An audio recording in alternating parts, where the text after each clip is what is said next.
서울시의회 행정사무감사가 한창 진행 중인데요. 8일 도시기반시설본부를 대상으로 진행된 행정사무감사에서 양천구 신월 IC에서 국회의사당 교차로를 잇는 국회대로 지하차도 건설 공사와 관련한 안전성 확보 문제가 제기됐습니다. 네, 서울시의회 도시안전건설위원회 행정사무감사 주요 내용 정리했습니다. 손성혜 기자입니다.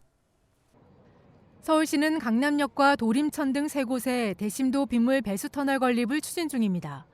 내년에 공사를 시작해 2027년 하반기부터 가동한다는 계획입니다. 대심도 빗물 배수 터널은 지하 50m 아래에 큰 터널을 만들어 폭우 시 빗물을 보관했다가 하천으로 방류하는 시설입니다.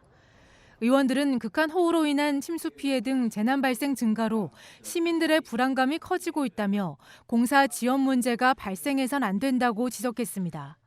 양천구 신월 대심도 빗물 배수 터널의 경우 터널 직경 변경 문제로 공사 기간이 3년에서 7년으로 늘었습니다.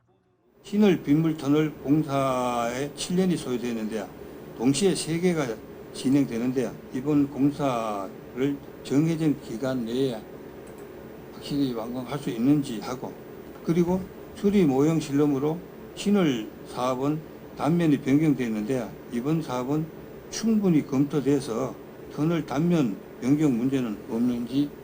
직경 문제랄지 용량 문제는 지금 기본 설계부터 저희도 참여해서 하고 있는데요.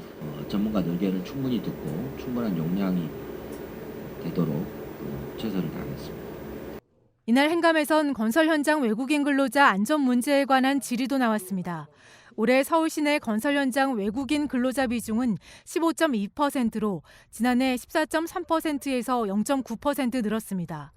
인구 감소, 고령화 등의 영향으로 외국인 근로자 수가 앞으로 계속 증가할 것으로 예상되는 상황. 박칠성 의원은 외국인 근로자에 대한 안전교육 진행 상황을 점검했습니다. 외국인 근로자 경우 언어 소통 문제가 좀 있어요. 언어 소통 문제가 있고, 사실 낯선 작업 도구 및 장비 등 환경 영향을 많이 받을 것인데, 여기에 이제 안전 교육은 아까 우리 본부장님 설명하려다가 말았거든요. 안전 교육은 어떻게 이루어지는지 한번.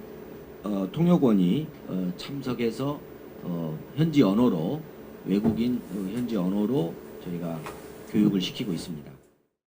최근 국회 국정감사에서 국회대로 지하차도 공사 방법에 대한 안정성 문제가 제기됐습니다. 김충곤 의원은 국회대로 지하차도 건설 공사와 관련해 안정성 확보가 중요하다고 강조했습니다. 이 비계차 공법은 땅 속에서 진행되는 특수 공법이잖아요. 그래서 아마 안전도 문제가 상당히 좀 심각하게 대두가 될 것 같아요. 네. 이 부분이. 고난이도 공사. 네.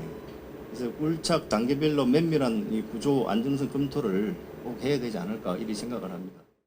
서울시정과 교육행정 전반을 살펴보는 서울시의회 행정사무감사는 오는 15일까지 이어집니다.